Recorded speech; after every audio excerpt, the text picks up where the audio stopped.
Les damos la bienvenida a un nuevo podcast, a un nuevo Precio de la Victoria, un invitado como siempre muy especial, un atleta, paratleta en este caso, referente del ciclismo paralímpico en Bogotá y por supuesto en Colombia, un hombre cargado de éxitos, cargado de ilusiones y también cargado de una historia muy inspiradora que nos va a compartir hoy. Edwin Matiz, bienvenido. Hola, muchas gracias, gracias por la invitación. Yo encantado de estar aquí en este espacio, muchas gracias. Como lo hablamos, Edwin, detrás de cámaras, este es un espacio para que el equipo Bogotá pueda brillar, para que los conozcan. Esto es por y para ustedes. Así que, en serio, mil gracias por aceptar esta invitación y por compartir una historia, Edwin, que uno la lee, que uno la conoce a lo largo de los años y es muy inspiradora. Y qué bonito tener esta plataforma y esta posibilidad de que mucha más gente la conozca. Estamos en todas las redes sociales, en Spotify, para que nos sigan, para que disfruten de estas historias, de estas aventuras, de estos logros, de estas tristezas. Aquí, Edwin, creo que usted ya también le hemos contado y tener la posibilidad de ver otros episodios. Aquí reímos, aquí lloramos. Un saludo especial, usted lo conoce, al señor Carlos Ramírez, que por algunos compromisos deportivos, que para ustedes son la prioridad, no nos acompañan el día de hoy. Bueno, Edwin, entrando en materia, muy cerca del regreso, ¿no? Muy cerca después de varios meses de ausencia, que eso ya de entrada es una carga. Contémosle poco a todas las personas que nos escuchan y nos ven. Edwin, una lesión comenzando el año, pero ya muy cerca de regresar. Bueno, sí, en febrero, terminando febrero, estamos preparándonos para el regreso de lo que es todo este año y tuve una caída en el velódromo, eh, un poco fuerte porque me fracturé 4 costillas, escápula y clavícula y una contusión pulmonar, entonces pues digamos que cambió todo lo que teníamos proyectado. Ya estamos saliendo de la lesión, lo importante ahora pues es recuperarnos de la mejor manera pues para poder afrontar los nuevos retos que se vienen. En el caso de Edwin, obviamente la familia es fundamental, esposo obviamente de Paula Osa, tienen una hija, una bella hija. Me imagino que obviamente la familia aquí es súper fundamental y qué bueno uno compartir de entrada estas tristezas y esa frustración con alguien que lo entiende perfectamente. Paula también lo ha sufrido, también lo ha vivido en carne propia. Me imagino que es mucho más llevadero en el momento compartirlo así, a ese nivel. Sí, claro, es mucho más fácil, entre comillas, porque si es una persona que va a entender pues las dificultades, también las alegrías, las tristezas y todo demás, porque pues también vive en el mismo entorno. Entonces, pues digamos que esos temas de las lesiones y demás, ella también ha tenido sus lesiones y todas esas cosas, entonces pues se comparten en las buenas y en las malas. Por un lado, Edwin, también la posibilidad de tener un tiempito, porque no es usual para ustedes, un poquito más en la casa. Yo sé que Paula está en competencia, la niña, de pronto la familia, tiene ahí un poquito uno de distracción, tal vez, entre comillas, que no es usual para ustedes, que todo el tiempo están en función del deporte, de las competencias, de los viajes. Sí, realmente digamos que es un tiempo que ha aprovechado Paula, digamos que después de que ya me pude mover más y hacer las cosas y demás, pues llevaba a la niña al jardín, la llevo, la recojo, Paula tiene pues un poco más de libertad para entrenar, sus horarios y demás, entonces pues digamos que también unas por otras, ¿no? Obviamente no se puede entrenar igual, pero se comparte mucho más con la niña, también pues con Paula cuando tiene su espacio, entonces se trata de aprovechar al máximo porque normalmente pues no tenemos ese espacio, ¿no? Siempre estamos como corriendo, lleve a la niña, traiga a la niña rápido porque hay que entrenar, entonces ahorita pues un poquito más relajado. Eso es verdadero trabajo en equipo, Edwin, y eso es algo que los caracteriza a ustedes y produce sana envidia poder estar y compartir la vida con una persona que lo entiende a uno al nivel deportivo y por supuesto al nivel personal. Edwin, hablemos y entremos en materia un poco en su historia. El punto de partida aquí es algo que lastimosamente tiene que ver con la violencia que vive este país. E insisto, lastimosamente, porque uno sabe que no debería ser, pero igual sigue pasando. Contémosle a todos los televidentes de dónde parte esta discapacidad y este accidente, porque fueron cosas del azar, del destino, en fin, cosas que a veces suceden, ¿no? Sí, bueno, yo adquirí mi discapacidad, amputación de la mano izquierda a los 12 años de edad. Yo vivía en el campo, pues digamos que hasta esa edad siempre viví con mi familia en el campo, una familia campesina, mi papá, mi mamá, mi hermano y mi hermana, pues ellos tuvieron la posibilidad de venir antes a la ciudad y ya estaban viviendo en la ciudad, pero pues yo todavía los acompañaba. Yo digamos que me había quedado cuando tenía como 10 años a vivir con mi hermano, pero pues con mis papás tomamos la decisión de regresar nuevamente al campo. Entonces, pues allá mientras vivíamos y demás, digamos que pues cuento un poco la historia de mi accidente. Fue con una munición sin explotar, un estopín de dinamita. Me la encontré en el camino mientras iba a hacer un mandado, entonces no sabía qué era y me la llevé a la casa y empecé a manipularla pensando que me podría servir para un proyecto que tenía en el colegio. En el momento en que lo estaba manipulando, pues yo pensé que lo que tenía por dentro tal vez era tierra o algo así, y el momento que la manipulaba, pues explotó. Obviamente, pues lo peor fue se destrozó, digamos, la mano en ese momento, pero tuve también quemaduras en la cara, en el pecho, en las piernas, los brazos, pero digamos que lo más grave fue la mano. Entonces, digamos que esa fue la parte del accidente. Ahí comienza Edwin, obviamente, otra parte de esta historia, otra parte de su vida, que es primero el aceptar y entender, porque pasa una edad en que uno ya está grande, que uno ya es consciente, y me imagino que los miedos y la vida le da a uno un vuelco, y no solo en lo personal, sino que también me imagino la impresión para la familia, ¿no? ¿Cómo es, cómo es afrontar la vida y este reinicio de una situación que obviamente nadie tiene contemplada y que te cambia la vida en cuestión de segundos? Sí, digamos que es bastante complejo porque ya ahora que uno está grande, sí uno lo piensa y lo analiza y lo ve desde otro punto de vista, pero estaba en esa etapa que estaba pasando como de la niñez a la adolescencia, ¿no? Y vivir en el campo, pues realmente, pues nosotros éramos muy humildes, mi papá trabajaba en una finca de unos señores y no teníamos pues prácticamente nada. Entonces tener un accidente de tal magnitud y no tener ni como unas terapias ni nada. Mi hermano vivía acá en la ciudad, pero pues él pues tenía su familia, en ese momento pues también era joven y tener que hacerse cargo pues de mí, él se hizo cargo de mí y me trajo, pues a mí me atendieron en el hospital de Tunja, se hizo cargo de mí y me trajo a la ciudad. Y hubo un momento donde realmente, pues, listo, nos vinimos, pero no teníamos como ni siquiera para volver al hospital a un control. Entonces era complicado. Mis papás, pues, de bajos recursos, pues tampoco tenían como cómo ayudarme. Entonces, digamos que mi hermano halló como la forma de que yo pudiera tener unas terapias por medio de Médicos Sin Fronteras y, y ya digamos que empezó todo el proceso de rehabilitación con ayuda de otras personas y de otras entidades. Muy complicado. Digamos que no me gusta contarlo mucho porque a veces siento que suena como si estuviera dando lástima, entonces no me gusta contarlo, pero aprovecho el espacio porque digamos que es como una forma de ver lo que hay detrás de la historia de todos tenemos una historia, siempre lo he dicho, hay historias más difíciles que otras, pero pues la idea es siempre tratar de salir adelante, ¿verdad? Pero digamos que si me preguntan, obviamente sí ha sido difícil el camino, muy difícil, pero pues siempre mi hermano, digamos que mi hermano me ayudó bastante en esos momentos. Eso iba a decir, empiezan a aparecer angelitos en la vida de Edwin y creo que uno de ellos se erige como posiblemente el más importante en ese momento y es su hermano, ¿no? Él empieza a adquirir un rol incluso casi que paternal, ¿no? Fue vital Edwin en lo emocional, en lo físico y en lo rápido que fue y buscarle ayuda a Edwin. Yo creo que eso es una muestra de amor que usted va a guardar en su corazón y guarda en su corazón todo el tiempo. Sí, pues digamos que sí, mi hermano se convirtió como en mi papá. Mi papá, pues él ya tenía avanzada edad, tenía más o menos 60 años. Entonces, él se regresó para el campo con mi mamá y yo me quedé viviendo con mi hermano. Y mi hermano se hizo cargo de todo. Ya cuando encontramos lo de las terapias, él me llevaba, me traía. Hubieron fundaciones que ya se acercaron a tendernos la mano que no tenemos.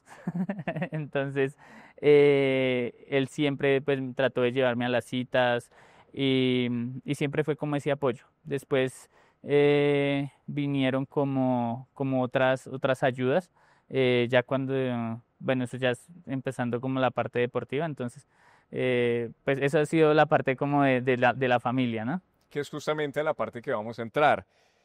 Cada quien libera y cada quien enfrenta sus problemas, los obstáculos de la vida de diferentes formas. Mucho del tema inspirador de ustedes, Edwin, es que justamente en el deporte, en algo tan bonito, en algo tan inspirador, logran primero ustedes rehabilitar, superar lo que pasa en la vida e inspirar a otros. En el caso de Edwin, ¿cómo llega al deporte y cómo se convierte hombre en el motor de una nueva vida, de una familia, de una esposa, de una hija? O sea, creo que no hay mal que por bien no venga, yo creo que usted lo ve incluso así, ¿no? Las cosas pasan por algo y efectivamente estos casos lo comprueban. Sí, siempre, a veces pienso, no siempre, pero a veces digo que hubiera sido si no hubiera tenido un accidente. Digamos que allá en el campo yo veía pasar muchos batallones del ejército y pues, lo que uno ve, yo cuando tenga 18 años quiero ir a prestar el servicio militar, ¿no? Entonces uno como que se enfoca en lo que tiene en ese momento. Ya después de que viene todo ese proceso del accidente y demás, pues realmente uno sí, igual aunque uno es pequeño, uno se plantea, ¿y ahora qué va a hacer de mi vida? O sea, yo al servicio militar ya no puedo ir. Eh, Incluso uno dice, ¿será que yo sí voy a conseguir una novia algún día? Entonces, son todas esas cosas. Y es muy complicado, como te lo decía anteriormente, porque de todas formas yo en la casa tenía que ayudar, colaborar con algo. Mi hermano pues también era de bajos recursos y demás. Entonces, incluso yo vendía bolsas para la basura con mis sobrinos por las calles, vendíamos pinchos, trabajaba con mi hermano en Corabastos, bastantes cosas de lo que hubiera que hacer. Entonces, ya después de que tuve como esa oportunidad de estar como en un club para niños que tenían una especie de discapacidad, pues parte del proceso de rehabilitación era como un coro con niños con discapacidad y tuvimos una presentación en un club deportivo. Entonces esa persona me dijo que si yo practicaba algún deporte y yo pues no practicaba, me dijo que si me gustaría, yo obviamente le dije que sí y me dijo que cuál y me nombró hartísimos deportes y entre ellos estaba ciclismo. ¿Fue amor a primera vista, Edwin? Yo creo que sí, porque en el campo tenía un amigo que tenía una bicicleta y él a veces me la prestaba, incluso en esa aprendí a montar y pues me gustaba mucho montar bicicleta y para hacer los mandados, ¿no? Exacto, es que son casos muy similares como el de Nairo Quintana, por ejemplo, ¿no? Son historias muy similares que en el campo la bicicleta es fundamental, pero llevándola no solo a herramienta de trabajo, sino también a la consecución, a la formación de talentos. O sea, es que básicamente que se entrenan desde pequeños. Sí, entonces, claro, pues es lo que uno siempre ha tenido. Cuando me prestaban la bicicleta, pues montaba bicicleta. Ya cuando me vine con mi hermano, él me consiguió una bicicleta para hacer los mandados. Yo en la bicicleta para arriba, para abajo, para todo lado. Entonces, pues, además que pequeñito, pequeñito, pues yo nunca pude tener mi bicicleta propia. Y ya si fuera una bicicleta para hacer los mandados, pues era genial. Entonces, cuando me dijo ciclismo, yo, pues a mí me gusta la bicicleta, pero pues nunca me imaginé que era a ese nivel. Entonces, pues elegí ciclismo. Me dijeron, pues tienes que ir a tal parte, hacerte a ver si puedes montar, no sé qué.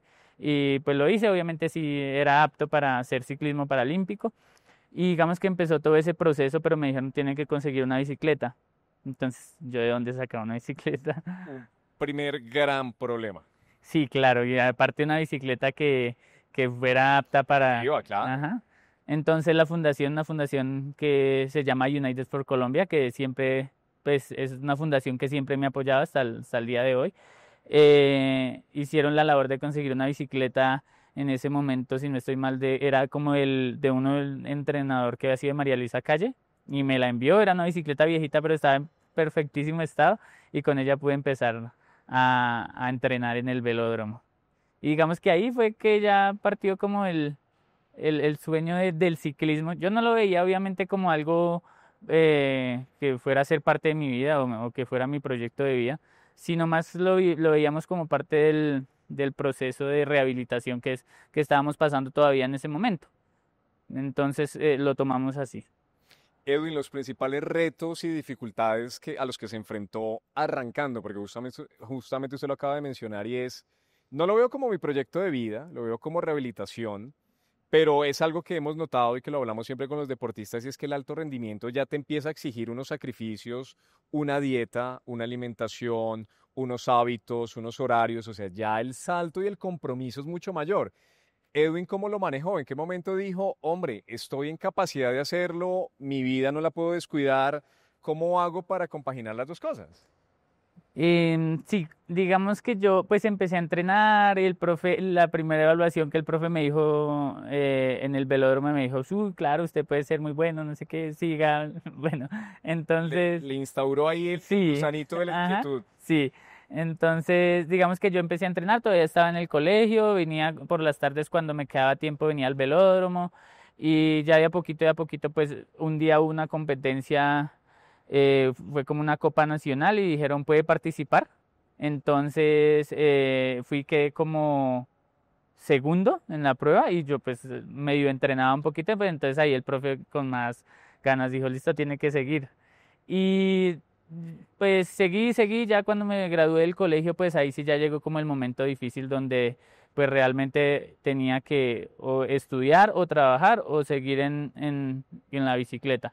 En ese momento no tenía ningún tipo de apoyo del instituto ni de nada, entonces era difícil.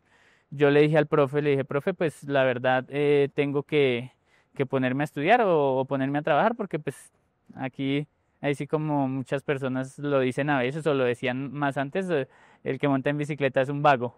Entonces, para continuar en la vagancia, pues es difícil. Pero el profe me dijo, no, dese un año para entrenar. Y yo, profe, pues tiene que ir a hablar con mi hermano porque yo vivo es con mi hermano y, Ese es el que toma las y decisiones. sí, y pues si él me apoya y nos apoya, pues bueno. Entonces, efectivamente, él fue, habló con mi hermano y mi hermano, pues sí, él nos ayudó, nos dio el tiempito y en ese añito, más o menos finalizando el año, un campeonato nacional fui y gané varias medallas de oro y ya con eso entré al apoyo del instituto. Y digamos que ese fue como el momento en que dije, listo, ya pues hay una parte monetaria en la que puedo tener como una ayuda, entonces pues continuemos entrenando a ver qué sale. El profe sí me decía, antes de eso me decía, si usted sigue entrenando y sigue juicioso, usted va a conocer el mundo y va a vivir de esto, y yo como que estoy increíble, no, no creo mucho, pero sí, hasta el día de hoy ha sido así. Bueno, Edwin, entonces, llegan los primeros resultados, llega el apoyo del instituto, llega ese momento de empezar a creer, pero luego, Edwin, viene una etapa de crecimiento y una etapa de evolución impresionante, o sea, selección Bogotá, selección Colombia, empezar a viajar, a conocer el mundo, o sea, las palabras del entrenador se vuelven una realidad.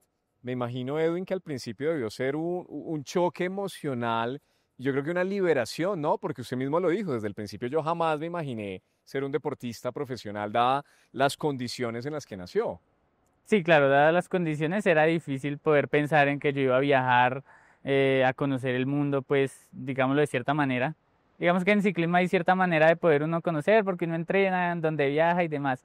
Pero pues obviamente sí fue como un choque y era sentir como esa responsabilidad, ¿no? Más que, que cualquier otra cosa es sentir esa responsabilidad de que si viajo ya es con Selección Colombia y estoy representando al país, ¿no? Entonces esa responsabilidad de hacerlo bien.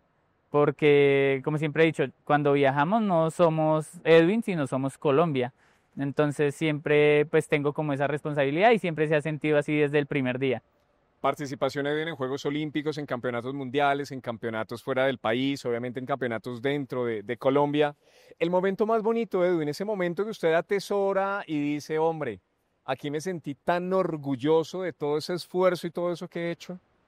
Yo creo que el momento más orgulloso para mí ha sido en Río 2016 cuando logré la medalla de oro. Primero que todo, pues poder clasificar a unos Juegos Paralímpicos es bastante complejo realmente, pero poder ir y poder tener un resultado me llena de orgullo hasta el día de hoy. Siempre decimos que uno tiene el resultado, o sea, no es como, es que yo fui, obviamente sí, si lo hablamos en pasado, yo fui, pero es decir, yo soy medallista paralímpico, entonces siempre como que eso se va a tener y se va a llevar con orgullo siempre. Edwin, desde el principio usted enfrentó una situación muy difícil, logró sobreponerse, día a día demuestra que en el caso del deporte se puede ser feliz, se puede ser eh, un hombre, digamos que referente y un héroe para muchas otras personas. Hablemos un poco de los sacrificios que hay detrás, ¿no? Porque siempre que ustedes consiguen un resultado, un deportista exitoso, Edwin, aparecen los medios de comunicación, aparece el reconocimiento, aparecen las personas, pero detrás de eso y cuando no hay un resultado, cuando no hay algo por lo que sacar pecho en ese momento, ustedes están justamente en su intimidad, en su círculo más cercano y más cerrado. Hablemos un poco de esos sacrificios y de ese camino que la gente no ve, pero que es igual de importante o incluso más importante para ganarse una medalla. Sí, digamos que como tú lo dices, es el camino que nadie ve, todo lo que hay detrás de un triunfo. Muchas veces cuando entrenamos duro y hacemos las cosas bien y el resultado no se da, pues obviamente es difícil. muchas veces vienen los comentarios como que, bueno, ya si no se dio el resultado, entonces es como ya no sirve. Entonces eso es difícil para uno. Obviamente uno lo toma de la mejor manera y uno sabe pues lo que dio y uno siempre piensa en mejorar. Entonces, muchas veces pues ha pasado. En mi caso, demasiadas veces cuando he tenido lesiones graves y he tenido que parar por mucho tiempo. Pero siempre pienso que si existe la constancia de uno querer y uno se enfoca como en el sueño y en la meta que tiene y trabaja por ellos, se van a conseguir las cosas. Hubo una ocasión en la que yo tuve varias lesiones y tuve como un tratamiento largo por algo del corazón y hubo la posibilidad de ir a Juegos para Panamericanos en Santiago y obviamente fui, no tenía como es que tiene que ir a ganar, sino vamos a participar, vamos a ver qué pasa, a dar lo mejor obviamente. Y también ha sido un momento muy bonito para mí porque quedé campeón de Juegos para Panamericanos con un récord panamericano. Y yo digo, ese momento vale la pena todo lo que se sufrió, todo lo que se luchó, por todo lo que se pasó, que es difícil, obviamente no es fácil, pero tiene su recompensa. Entonces la clave de eso es nunca darse por vencido, porque los resultados muchas veces no están en el momento, pero pueden estar más adelante. Edwin, ¿qué mensaje después de ver su carrera, de ver su evolución, de ver sus medallas, sus logros, la representación de Bogotá, la representación de una selección Colombia, qué palabras o qué mensaje le gustaría transmitirle a su hermano? ¿Qué le gustaría decirle a su hermano, que creo que fue la primera persona sin duda que creyó y se la jugó por usted desde el comienzo y en el accidente, por ejemplo? Y no solo palabras de agradecimiento, realmente si mi hermano no hubiera estado para mí, o él hubiera dicho un ejemplo, no sé, papá, quédese usted con él, yo no me puedo hacer cargo, pues la historia sería totalmente distinta. Pero pues él aún con sus dificultades y todo lo que tenía, pues se hizo cargo en ese momento de mí, de mis papás, porque ellos se vinieron a vivir a Bogotá y como se dice, nos sacó adelante. Entonces yo agradezco profundamente en el alma a mi hermano porque ha sido como un padre para mí. Digamos que mi padre, pues él ya murió y él siempre, pues yo sé que yo puedo contar con mi hermano si en algún momento lo necesito. Entonces es agradecerle de todo corazón. Él sabe que yo lo quiero mucho, que muchas veces no lo expresamos como quisiéramos, pero de verdad que de todo corazón le agradezco todo lo que ha hecho por mí. Edwin, la llegada de Paula, el amor en el ambiente deportivo, usted lo mencionó incluso, pensé hasta si podía estar en capacidad de tener una relación, de conocer el amor, porque uno piensa muchas cosas. La llegada de Paula, de armar una familia tan bonita, una familia tan deportiva, me imagino que también le cambia a uno el chip. Sí, claro, obviamente uno en el momento uno dice qué bonito viajar juntos, qué bonito compartir tantas experiencias y realmente es muy bonito vivir tantas cosas como por ejemplo ahorita que estuvimos en París los dos, que ella ganó su medalla y uno poder estar ahí en primera fila viviendo eso es, o sea, son cosas que realmente uno las aprecia demasiado y que no todo el mundo pues puede vivir. Entonces yo siempre he sido agradecido con la vida que tengo y con la posibilidad de siempre poder compartir con ella. Obviamente es complicado porque a veces viajamos los dos y tenemos que dejar la niña con los abuelos. Ellos nos ayudan muchísimo porque si no fuera también por ellos pues sería otra historia. Y hemos tenido la fortuna de poder contar con esas personas que nos tienden la mano cuando lo necesitamos. Eh, También, obviamente, como te decía, es chévere por unas cosas, pero por otras también es un poco complicado, pero pues siempre vamos, como decimos nosotros los ciclistas, vamos para adelante. Vamos para adelante. Edwin, sueños por cumplir, ¿qué lo mueve ahora? Yo tengo un sueño todavía pendiente, y es que quiero ser campeón mundial. Quiero estar en ese podio mundial porque los mundiales, los campeonatos mundiales siempre han sido muy esquivos conmigo. Yo estaba ahí cuarto, quinto, pero nunca he podido subirme al podio. Entonces, antes de retirarme o cualquier otra cosa, yo sé que tengo que ir por ese triunfo. Trabajo por ello cada día, me levanto, digamos que esa es mi meta y siempre la tengo presente más que cualquier otra cosa. Lograr estar en un campeonato mundial y poder ser medallista, ojalá con la camiseta de campeón mundial, ese es mi sueño. Edwin, y como no puede ser ajeno al nombre de este podcast, el precio de la victoria. Para Edwin, ¿cuál es el precio de la victoria? ¿Cuál ha sido ese precio? El precio de la victoria es un precio demasiado alto. Depende también, ¿no? Depende mucho del estilo de vida, pero nosotros los deportistas creo que cuando somos de alto rendimiento, de alto sufrimiento, decimos nosotros a veces porque sufrimos mucho, sacrificamos muchísimo. Sacrificamos la familia, sacrificamos los amigos, sacrificamos en muchos casos el estudio de una carrera profesional. Son muchos sacrificios, pero al final vale la pena el sacrificio porque es exactamente eso, sacrificar por tener una victoria. Edwin, y para terminar, este es un formato inédito de dos frente a frente.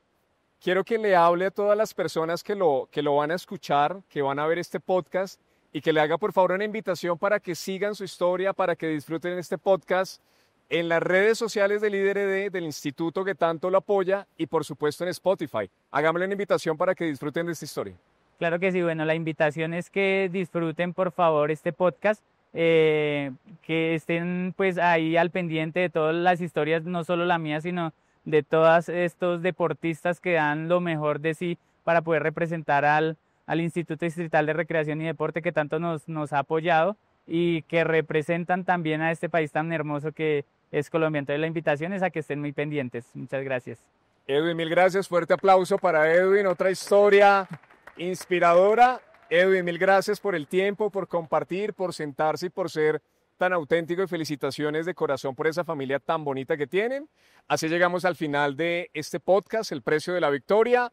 Los atletas, en este caso los paratletas protagonistas del equipo Bogotá, acercándonos un poco más a lo que no vemos, como bien lo dijo Edwin en este caso. Nos reencontramos en una próxima oportunidad y mil gracias por la sintonía y por el acompañamiento a esta nueva iniciativa. Hasta una nueva oportunidad.